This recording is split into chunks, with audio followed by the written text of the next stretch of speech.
दोस्तों एक बार फिर से मैं आपके लिए HSSC Haryana CET form fill up 2025 apply online process की अपडेट लेके आ चुके हैं।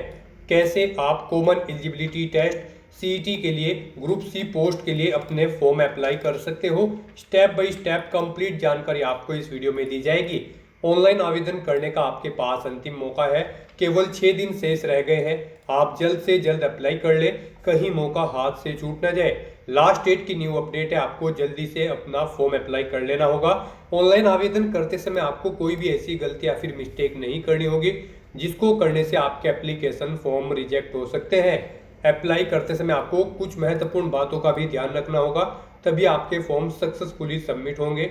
अप्लाई करते समय आपको अंतिम समय में बिना मिस्टेक किए हुए अपना फॉर्म रिजेक्ट होने से कैसे बचाना है, किस तरह से फिल करना होगा, कैसे आप अपनी क्वालिफिकेशन की डिटेल दोगे, कैसे डॉक्यूमेंट्स अपलोड करोगे, फोटोग्राफ सिग्नेचर कैसे और कितने केबी में आप अपलोड कर सकते हो, कैसे आप फीस पेमेंट करते हुए रजिस्ट्रेशन से लेकर प्रिंट तक अपने फॉर्म अप्लाई करोगे। पूरी जानकारी के लिए आपको ये वीडियो शुरू से लेके एंड तक बिना स्किप किए हुए देखनी होगी। इस वीडियो को कंप्लीटली देखने पर ही आपके सभी सवाल और डाउट क्लियर होंगे। तो चलिए दोस्तों, बिना कोई वक्त गंवाए शुरू करते हैं HSSC Haryana CET form fill up 2025 की पूरी जानकारी। फॉर्म भरने से पहले आपको हमारी वेबसाइट IND सरकारी नौकरी के इस पेज पर विजिट करना होगा, जिसका लिंक आपको नीचे description plus first comment box में मिल जाएगा। और हमारे इस पेज पर विजिट करके आप यहां से HSSC हरियाणा CET का फॉर्म अप्लाई कर सकते हो। हरियाणा स्टाफ सिलेक्शन कमीशन कर्मचारी चयन आयोग HSSC की ओर से ग्रुप C पोस्ट के लिए कॉमन एलिजिबिलिटी टेस्ट CET का नोटिफिकेशन रिलीज कर दिया गया था, जिसके लिए ऑनलाइन आवेदन करने की अंतिम तिथि 12 जून 2025 है। 6 दिन शेष रह गए हैं, आप जल्द से जल्द अपने फॉर्म अप्लाई कर ले। 10वीं और 12वीं पास अप्लाई कर सकते हैं। 18 से 42 वर्ष आपकी आयु सीमा है। Application fees general OBC WS के लिए 500 रुपये है। SC ST PWD को फीस जमा नहीं करनी होगी। ऑनलाइन मोड से आप ये फीस पेमेंट कर सकते हो। कॉमन एलिजिबिलिटी टेस्ट CET के आधार पर सिलेक्शन किया जाएगा। ऑनलाइन अप्लाई कर सकते हो। हरियाणा जॉब लोकेशन है hssc.gov.in इसकी ऑफिशियल वेबसाइट है, जिससे आप ऑनलाइन अप्लाई कर सकते हो। इंपोर्टेंट लिंक सेक्शन के अंतर्गत नोटिफिकेशन लिंक पर क्लिक करके आप इसकी PDF डाउनलोड कर सकते हो और इसमें से कंप्लीट जानकारी चेकआउट कर सकते हो, जैसे कि आपकी इंपोर्टेंट डेट्स इसमें क्या रहेगी, क्या आपकी क्वालिफिकेशन एज क्राइटेरिया की डिटेल रहेगी, साथ ही साथ यहाँ पर आपकी क्या इसमें एलिजिबिलिटी क्राइटेरिया के अंतर्गत एज रिलैक्सेशन रहने वाली है। एग्जाम पैटर्न सिलेबस आपको डिटेल में पोस्ट वाइज सब्जेक्ट वाइज आपको यहाँ पर दे दिया गया है। साथ ही साथ हाउ टू अप्लाई का भी कंप्लीट प्रोसीजर आपको इस PDF में दिया गया है। तो ऑनलाइन आवेदन करने से पहले आपके नोटिफिकेशन की PDF पूरा पढ़ना अनिवार्य है। इसको पूरा पढ़ने से ही आपके सभी सवाल और डाउट क्लियर होंगे। PDF रीड आउट करने के बाद में आपको अप्लाई ऑनलाइन लिंक पर क्लिक करना होगा, तो आपके सामने ऑनलाइन आवेदन करने का ये ऑफिशियल पोर्टल ओपन हो जाएगा। गाइड यहाँ पर अगर आपने पहले से रजिस्ट्रेशन कर रखा है तो आपको यहाँ पर एग्जिस्टिंग यूजर लॉगिन के इस टैब पर क्लिक करना है। उसके बाद आपके सामने यहाँ पर कुछ इस तरह से इंटरफेस ओपन होगा। यहाँ पर आने के बाद आपको अपना मोबाइल नंबर एंटर करना है, आपको अपना पासवर्ड एंटर करना है, ये कैप्चा कोड आपको यहाँ पर एंटर करना है और सबमिट के इस ऑप्शन पर क्लिक करते हुए आपको अपने डैशबोर्ड में लॉगिन कर लेना है और फिर वहां से आपको अपना फॉर्म अप्लाई करना है।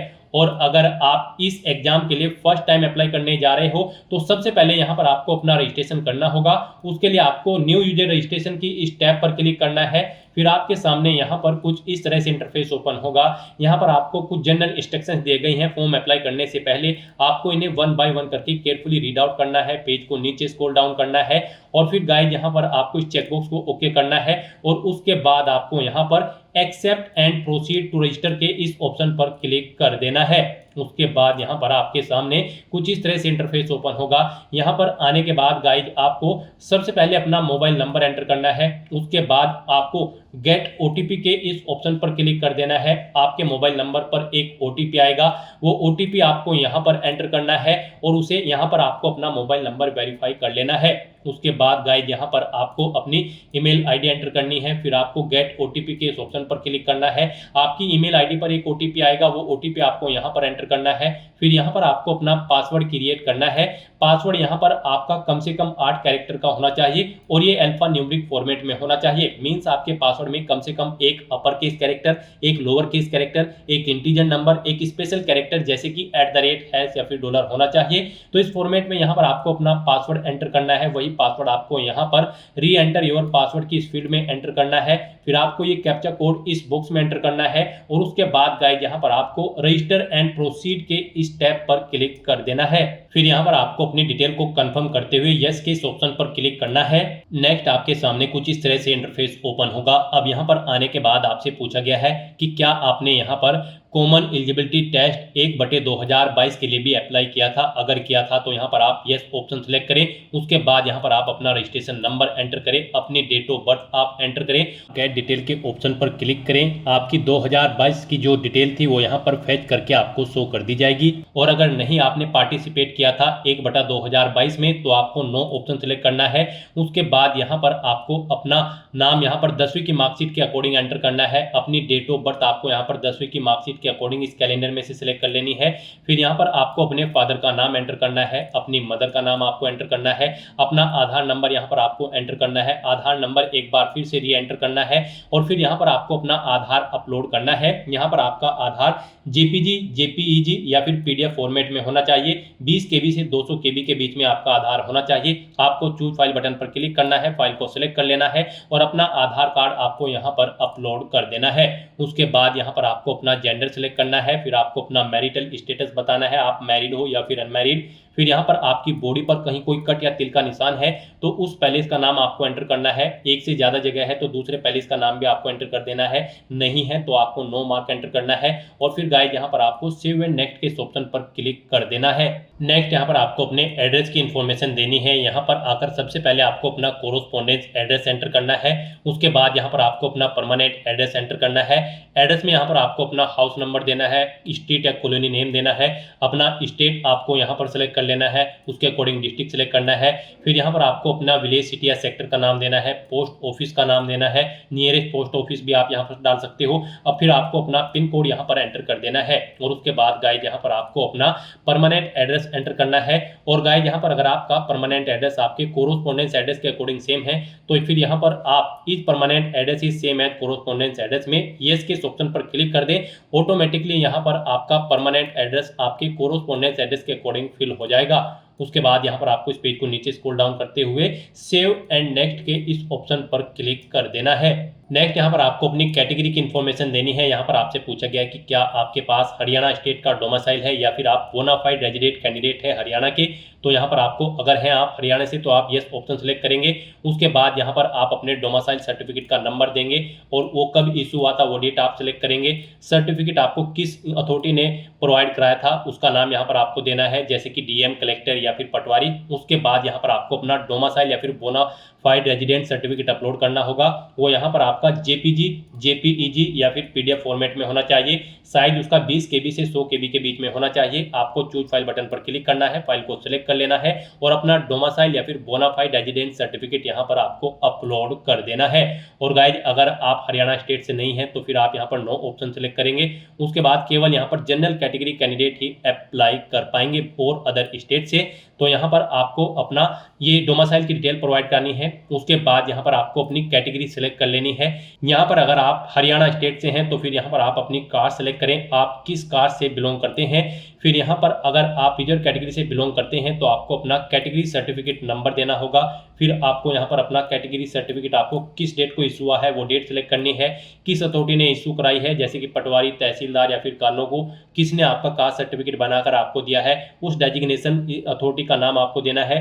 फिर यहाँ पर आपको अपना कास्ट सर्टिफिकेट अपलोड करना होगा। यहाँ पर आपका ये सर्टिफिकेट जेपीईजी, जेपीजी या फिर पीडीएफ फॉर्मेट में होना चाहिए और उसका साइज 20 केबी से 200 केबी के बीच में होना चाहिए। आपको चूज फाइल बटन पर क्लिक करना है, फाइल को सिलेक्ट कर लेना है और अपना कैटेगरी सर्टिफिकेट आपको यहाँ पर अपलोड कर देना है। गाइस यहाँ पर जब आप अपने डॉक्यूमेंट अपलोड करोगे तो यहाँ पर आपको उनका प्रिंट आउट ले लेना होगा और इस चेकबॉक्स को ओके करना होगा। फिर आपको अपने सर्टिफिकेट का नंबर दोबारा से एंटर करना होगा, इशू कब हुआ था वो भी डेट आपको दोबारा से सिलेक्ट कर लेनी होगी और फिर अथॉरिटी का नाम जिसने आपको इशू कराया है वो भी आपको दोबारा से यहाँ पर री एंटर करना होगा। नेक्स्ट यहाँ पर आपसे पूछा गया कि क्या आप करंट में कार्यरत हैं, अगर हैं तो यस करें और फिर उसकी डिटेल दें। यहाँ पर आपको आपके ऑफिशियल एडवर्टाइजमेंट में एनेक्जर फर्स्ट दिया गया है।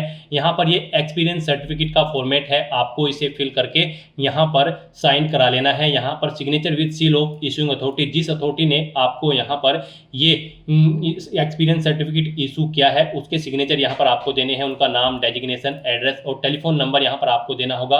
ये डिटेल यहाँ पर आपको फिल करके यहाँ पर अपना ये एनेक्जर फर्स्ट में एक्सपीरियंस सर्टिफिकेट कंप्लीट करना है और उसे यहाँ पर आपको प्रोवाइड कराना होगा। तो यहाँ पर अगर आप कार्यरत हैं तो फिर आपको इशूइंग अथॉरिटी, यहाँ पर आपको अथॉरिटी का नाम देना है जिसने आपको एक्सपीरियंस सर्टिफिकेट दिया है, पोस्ट का नाम देना है, किस पोस्ट पर आप कार्यरत थे, कब से कब तक आप कार्यरत थे, वो डेट यहाँ पर आप इन कैलेंडर में से सिलेक्ट करें। फिर यहाँ पर नंबर ऑफ डेज, इन डेट्स के अकॉर्डिंग यहाँ पर कैलकुलेट करके आपको शो कर दी जाएंगे। फिर एक्सपीरियंस सर्टिफिकेट आपको यहाँ पर अपना अपलोड करना है, आपको यहाँ पर चूज फाइल बटन पर क्लिक करना है और अपना एनेक्जर फर्स्ट का जो एक्सपीरियंस सर्टिफिकेट है इसे फिल करने के बाद और इस पर साइन कराने के बाद अथॉरिटी से आपको ये यहाँ पर अपलोड करना होगा चूज फाइल बटन पर क्लिक करते हुए। उसके बाद अगर गाइस यहाँ पर आप कार्यरत नहीं हो तो आपको नो ऑप्शन सेलेक्ट करना है, आगे की डिटेल आपको नहीं देनी होगी। फिर यहाँ पर आपसे पूछा गया कि क्या आप ईएक्स सर्विसमैन हो या फिर फैमिली मेंबर हो किसी ईएक्स सर्विसमैन के, अगर हैं तो आप यस ऑप्शन सेलेक्ट करें और फिर उसकी डिटेल यहाँ पर आपको देनी है, जैसे कि क्या यहाँ पर आप बेनिफिट्स लेना चाहते हैं ईएक्स सर्विसमैन या फिर फैमिली मेंबर। अगर आपका कोई ईएक्स सर्विसमैन है तो यहाँ पर आप यस ऑप्शन सेलेक्ट करेंगे, फिर आप इस चेकबॉक्स को ओके करेंगे। सब कैटेगरी यहाँ पर आप सेलेक्ट करेंगे, डेट ऑफ अपॉइंटमेंट यहाँ पर आप अपने देंगे या फिर अपने फैमिली मेंबर की, डेट ऑफ डिस्चार्ज यहाँ पर आप देंगे, अगर आप जॉब छोड़ चुके हैं तो उसे छोड़ने का कारण देंगे। और गाइस अगर आप या फिर आपके फैमिली का कोई मेंबर ईएक्स सर्विसमैन नहीं है तो फिर यहाँ पर आपको नो ऑप्शन सेलेक्ट करना है, आगे की डिटेल आपको नहीं देनी होगी। फिर आपसे पूछा गया कि क्या आप फ्रीडम फाइटर हैं, अगर हैं तो आप यस करें और उसकी डिटेल दें, जैसे कि सर्टिफिकेट नंबर, इशू डेट उसकी और यहाँ पर उस अथॉरिटी का नाम जिसने आपको सर्टिफिकेट इशू किया है और फिर उसे यहाँ पर आपको अपलोड करना होगा। और अगर नहीं आप फ्रीडम फाइटर तो आपको नो ऑप्शन सेलेक्ट करना है। फिर यहाँ पर आपसे पूछा गया कि क्या आप person with benchmark disability category से बिलोंग करते हैं, अगर करते हैं तो यस करें और फिर यहाँ पर आप अपनी डिसेबिलिटी का टाइप सेलेक्ट करें और फिर उस अपनी डिसेबिलिटी की परसेंटेज यहाँ पर आप दें, सर्टिफिकेट नंबर दें, कब इशू हुआ था वो डेट आप दें, यहाँ पर अथॉरिटी का नाम दें जिसने आपको ये इशू किया है। फिर यहाँ पर आपको पूछा गया कि क्या आप एग्जाम में स्क्राइब चाहते हैं, अगर चाहते हैं तो यस करें, नहीं तो नो ऑप्शन सेलेक्ट करें। फिर यहाँ पर आप अपना पीडब्ल्यूडी का सर्टिफिकेट अपलोड करें, यहाँ पर पीडब्ल्यूडी का आपका सर्टिफिकेट जेपीईजी, जेपीजी या फिर पीडीएफ फॉर्मेट में होना चाहिए। 20 से 200 केबी के बीच में आपको चूज फाइल बटन पर क्लिक करना है, फाइल को सिलेक्ट करना है और अपना ही सर्टिफिकेट अपलोड कर देना है। और अगर आप पीडब्ल्यूडी कैंडिडेट नहीं हो तो यहाँ पर आपको नो ऑप्शन सेलेक्ट करना है, आगे की डिटेल आपको नहीं देनी होगी। फिर आपसे पूछा गया कि क्या आप एलिजिबल स्पोर्ट पर्सन हैं, अगर हैं तो आप यस करेंगे और फिर उसकी डिटेल देंगे, जैसे कि आपके स्पोर्ट सर्टिफिकेट का नंबर, उसकी इशू डेट, कब आपको वो इशू हुआ था, अथॉरिटी का नाम किसने आपको इशू किया है। फिर यहाँ पर आपको ग्रेड सेलेक्ट करनी है, वो आपके पास ए, बी या फिर सी ग्रेड का है और फिर उसे यहाँ पर आपको अपलोड करना होगा। और अगर आप स्पोर्ट पर्सन नहीं है तो फिर यहाँ पर आपको नो ऑप्शन सेलेक्ट कर लेना है।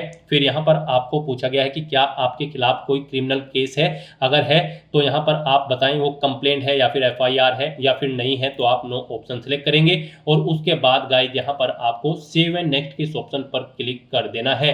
नेक्स्ट यहाँ पर आपको अपनी एजुकेशनल क्वालिफिकेशन की डिटेल प्रोवाइड करनी है। गाइस यहाँ पर Haryana staff selection commission common eligibility test 2025 में पार्टिसिपेट करने के लिए आपका 12वीं क्लास पास आउट होना जरूरी है या फिर आपका 10वीं क्लास पास आउट होना जरूरी है, प्लस आपके पास एडिशनल क्वालिफिकेशन भी होनी चाहिए यहाँ पर सीटी ग्रुप सी की पोस्ट में पार्टिसिपेट करने के लिए। तो यहाँ पर अब आपको अपनी एजुकेशनल क्वालिफिकेशन सेलेक्ट कर लेनी है।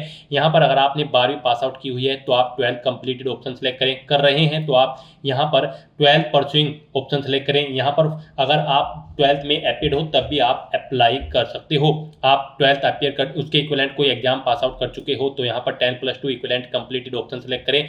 यहाँ पर उसके इक्विवेलेंट एग्जाम 12th के इक्विवेलेंट एग्जाम में अगर आप यहाँ पर कर रहे हो, यानी किसी साल आप कर रहे हो 12th या उसके इक्विवेलेंट कोई एग्जाम, तो आप यहाँ पर 10+2 इक्विवेलेंट परस्यूइंग ऑप्शन सेलेक्ट करें। और यहाँ पर अगर आपके पास कोई एडिशनल क्वालिफिकेशन है 10वीं के बाद तो आप ये ऑप्शन सेलेक्ट करें।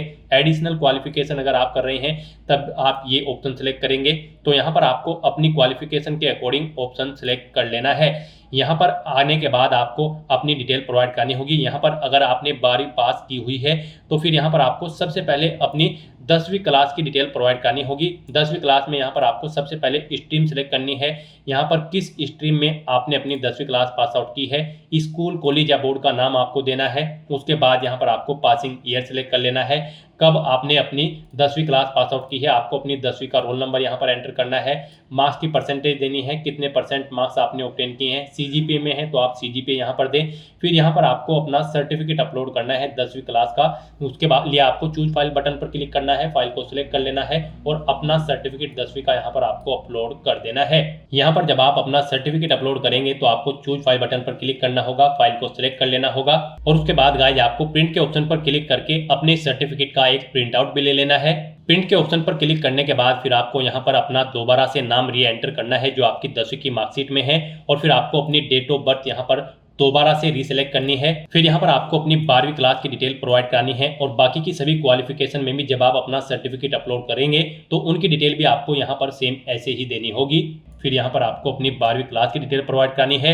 यहाँ पर आपको अपनी स्ट्रीम सेलेक्ट करनी है, किसमें आपने अपनी 12वीं क्लास पास आउट की है। उसके बाद यहाँ पर आपको बताना है यहाँ पर स्कूल, कॉलेज या बोर्ड का नाम जिससे आपने अपनी 12वीं क्लास पास आउट की है, किस ईयर में पास आउट की है वो यहाँ पर आप सिलेक्ट करें। अपना 12वीं का रोल नंबर यहाँ पर आप एंटर करें, कितनी % या फिर सीजीपीए है वो यहाँ पर आप एंटर करें और फिर आप अपनी 12वीं का सर्टिफिकेट यहाँ पर अपलोड कर दें। चूज फाइल के बटन पर क्लिक करें, फाइल को सिलेक्ट करें और यहाँ पर आप अपनी 12वीं क्लास का सर्टिफिकेट अपलोड कर दें। यहाँ पर आपके जो डॉक्यूमेंट होंगे वो PDF फॉर्मेट में होना चाहिए आपका सर्टिफिकेट और 5 MB से कम उसका साइज यहाँ पर होना चाहिए। उसके बाद यहाँ पर अगर आपने के पास कोई अदर सर्टिफिकेट है या फिर आपके पास कोई एडिशनल क्वालिफिकेशन है तो उसकी डिटेल भी सेम आप ऐसे ही प्रोवाइड कर सकते हो। सर्टिफिकेट है कोई अदर तो यहाँ पर आप सबसे पहले ड्यूरेशन सेलेक्ट करें, कितने साल का आपके पास सर्टिफिकेट है।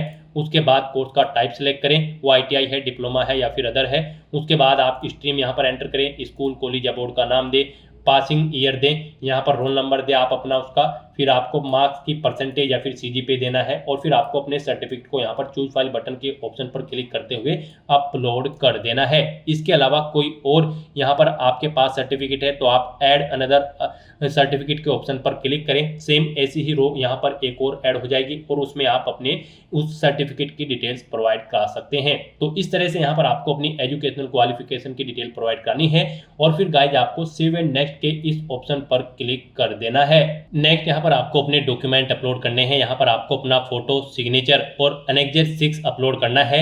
यहाँ पर आपका जो फोटो होगा वो यहाँ पर JPG या फिर JPEG फॉर्मेट में होना चाहिए। साइज उसका 20 KB से 100 KB के बीच में होना चाहिए और यहाँ पर उसकी डायमेंशन 200 × 230 पिक्सल होनी चाहिए। रेजोल्यूशन उसका 200 DPI होना चाहिए। सिग्नेचर आपके यहाँ पर JPEG या फिर JPG फॉर्मेट में होने चाहिए।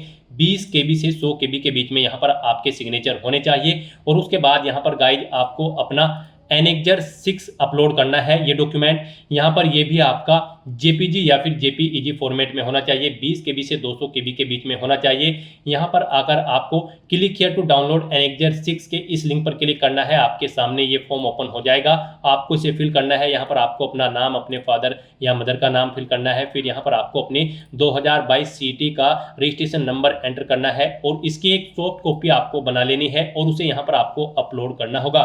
सॉफ्ट कॉपी आपकी JPEG या फिर JPG फॉर्मेट में होनी चाहिए जो कि यहाँ पर आपको अपलोड करनी होगी। तो यहाँ पर आपको अपने डॉक्यूमेंट अपलोड करने के लिए चूज फाइल के ऑप्शन पर क्लिक करना है, फाइल को सेलेक्ट कर लेना है और फिर यहाँ पर उन्हें 1 by 1 करके आपको अपलोड कर देना है। गाइस यहाँ पर आपका फोटो, सिग्नेचर या फिर फाइल का साइज अगर कम या ज़्यादा है तो यहाँ पर आप उन्हें सेट कर सकते हो। आपको गूगल में जाना है, इमेज रिसाइजर टाइप करना है, मल्टीपल्स ऑनलाइन वेबसाइट आपके सामने ओपन होगी, वहाँ पर आप अपना फोटो, सिग्नेचर या फिर कोई भी डॉक्यूमेंट अपलोड करें और उसके साइज को अपनी रिक्वायरमेंट के अकॉर्डिंग आप सेट करके फिर यहाँ पर अपलोड कर दें। तो इस तरह से यहाँ पर अपने सभी डॉक्यूमेंट अपलोड करने के बाद फिर आपको इस चेकबॉक्स को ओके करना है और उसके बाद आपको सबमिट के इस ऑप्शन पर क्लिक कर देना है। नेक्स्ट आपको आपके फॉर्म का पूरा प्रीव्यू यहाँ पर शो कर दिया गया है। आपको सभी डिटेल्स केयरफुली चेकआउट करनी है, पेज को नीचे स्क्रॉल डाउन करना है। फिर यहाँ पर आपसे पूछा गया है कि क्या आपने अपना ये फॉर्म खुद भरा है, अगर भरा है खुद तो आपको यस ऑप्शन सेलेक्ट करना है। आपने किसी और से भरवाया है तो फिर आपको नो ऑप्शन सेलेक्ट करना है। फिर उस पर्सन का नाम आपको यहाँ पर एंटर करना है जिसने फॉर्म भरा है, उसका मोबाइल नंबर यहाँ पर आपको देना है और गेट ओटीपी के ऑप्शन पर क्लिक करना है। उसके मोबाइल नंबर पर एक ओटीपी आएगा, वो ओटीपी आपको यहाँ पर एंटर करना है। इन चेकबॉक्सेस को आपको ओके करना है और फिर यहाँ पर आपको सबमिट ओटीआर फॉर्म के ऑप्शन पर क्लिक कर देना है। और गाइस यहाँ पर अगर आपने खुद अपना फॉर्म फिल किया है फिर आप यस के ऑप्शन पर क्लिक करें, इस चेकबॉक्स को आप ओके करें और फिर आप यहाँ पर सबमिट ओटीआर फॉर्म के ऑप्शन पर क्लिक कर दें। नेक्स्ट आपके सामने कुछ इस तरह से इंटरफेस ओपन होगा। यहाँ पर आपको अपना आधार या परिवार पहचान पत्र वेरीफाई कर लेना है।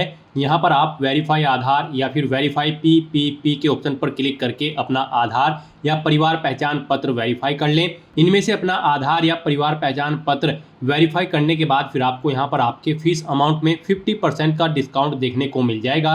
यहाँ पर आपको आपकी कैटेगरी के अकॉर्डिंग एप्लीकेशन फीस का अमाउंट शो कर दिया जाएगा। गाइस यहाँ पर अगर आप जनरल ओबीसी ईडब्ल्यूएस कैंडिडेट हैं तो आपको 500 रुपये फीस जमा करानी है और अगर आप SC ST PWD कैंडिडेट हैं तो फिर आपको कोई फीस जमा नहीं करानी है।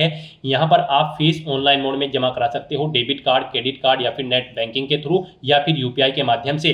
तो यहाँ पर अब आपको अपना फीस पेमेंट करना है, उसके लिए आपको डिक्लेरेशन के चेकबॉक्स को ओके करना है और फिर गाइज आपको यहाँ पर कंटिन्यू टू पे के ऑप्शन पर क्लिक कर देना है। फीस पेमेंट के लिए आपके सामने कुछ इस तरह से इंटरफेस ओपन होगा। अब यहाँ पर आने के बाद आपको कंटिन्यू के ऑप्शन पर क्लिक करना है। नेक्स्ट आपके सामने कुछ इस तरह से इंटरफेस ओपन होगा। यहाँ पर आप net banking, debit card, credit card या फिर आप यहाँ पर यूपीआई के माध्यम से अपना फीस पेमेंट कर सकते हैं। यूपीआई आपके लिए यहाँ पर बेस्ट ऑप्शन रहेगा। आप यूपीआई के ऑप्शन पर क्लिक करें, उसके बाद आपके सामने यहाँ पर कुछ इस तरह से इंटरफेस ओपन होगा। आपको सभी डिटेल्स चेकआउट करनी है, पेज को नीचे स्क्रॉल डाउन करना है और फिर यहाँ पर अगर आप यूपीआई आईडी के थ्रू फीस पेमेंट करना चाहते हैं तो यहाँ पर आप VPA/UPI आईडी ऑप्शन पर क्लिक करें। यहाँ पर आप अपनी यूपीआई आईडी एंटर करें, VPA नरेशन यहाँ पर आप एंटर करें, कितना अमाउंट आप यहाँ पर जमा कराएंगे और फिर आप कंफर्म के ऑप्शन पर क्लिक करते हुए अपना फीस पेमेंट कर दें। या फिर आपके पास यहाँ पर एक और ऑप्शन है, आप QR कोड को स्कैन करते हुए भी अपना फीस पेमेंट कर सकते हैं। आप QR के ऑप्शन पर क्लिक करें, आपके सामने कुछ इस तरह से इंटरफेस ओपन होगा। आप ये QR कोड अपने यूपीआई से स्कैन करें और अपना फीस पेमेंट कर दें। सक्सेसफुली फीस पेमेंट करने के बाद आपका एप्लीकेशन फॉर्म सबमिट हो जाएगा। उसके बाद आपको अपने एप्लीकेशन फॉर्म का एक हार्ड कॉपी प्रिंट आउट ले लेना है फ्यूचर यूज के लिए, फ्यूचर रेफरेंस के लिए। तो दोस्तों ऐसे आप Haryana staff selection commission common eligibility test CET 2025 के लिए अपना फॉर्म अप्लाई कर सकते हो स्टेप बाय स्टेप, बिना कोई मिस्टेक किए हुए। आज की इस वीडियो में बस इतना ही। आई होप ये वीडियो आपको पसंद आई होगी। अगर पसंद आई हो तो इसे लाइक और शेयर करें, चैनल पर नए हो तो इसे सब्सक्राइब कर लें। Thanks for watching.